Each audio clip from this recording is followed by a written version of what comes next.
Friends, fugitive economic offenders act यानी भगोड़ा आर्थिक अपराधी अधिनियम 2018 को भारत की न्याय प्रणाली में एक महत्वपूर्ण मील का पत्थर माना जा रहा है। यह एक्ट भारत सरकार द्वारा पारित किया गया एक विशेष कानून है और इसका मुख्य उद्देश्य उन आर्थिक अपराधियों की संपत्तियों को जब्त करना है जो भारतीय कोर्ट के अधिकार क्षेत्र से बाहर रहकर कानून की प्रक्रिया से बचने का प्रयास करते हैं। इस अधिनियम के तहत ऐसे अपराधियों को भगोड़ा आर्थिक अपराधी घोषित किया जाता है और उनकी संपत्तियों को केंद्र सरकार के अधीन कर दिया जाता है। पिछले कुछ वर्षों में भारत में कई बड़े आर्थिक घोटाले सामने आए, जिनमें शामिल प्रमुख व्यक्तित्व देश छोड़कर भाग गए और भारतीय न्याय प्रणाली की पहुंच से बाहर हो गए। इनमें विजय माल्या, नीरव मोदी और मेहुल चोकसी जैसे नाम प्रमुख हैं, जिन्होंने बैंकों के साथ बड़े पैमाने पर धोखाधड़ी की और फिर विदेश भाग गए। इन घटनाओं ने देश की वित्तीय प्रणाली और न्यायिक प्रक्रिया की विश्वसनीयता पर सवाल खड़े किए। इन्हीं चुनौतियों का सामना करने के लिए सरकार को एक सख्त कानून की आवश्यकता महसूस हुई, जिसके परिणाम स्वरूप भगोड़ा आर्थिक अपराधी अधिनियम 2018 का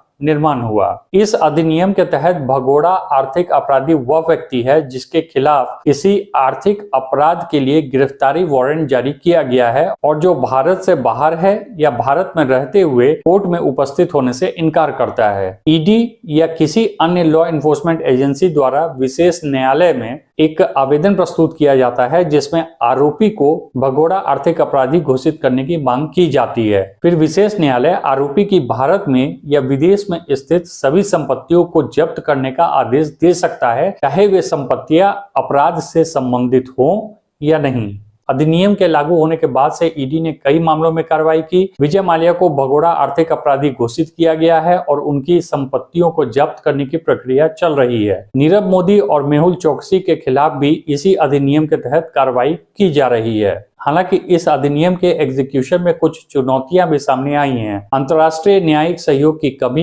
प्रत्यार्पण की जटिल प्रक्रियाएं और विदेशी कोर्ट्स में लंबित मामलों के कारण भगोड़े अपराधियों को भारत वापस लाना कठिन हो रहा है। इसके बावजूद भगोड़ा आर्थिक अपराधी अधिनियम 2018 भारत की न्याय प्रणाली में एक महत्वपूर्ण कदम है, जो आर्थिक अपराधों के खिलाफ सख्त कार्रवाई सुनिश्चित करता है और इसमें किसी भी प्रकार की दो राय नहीं है।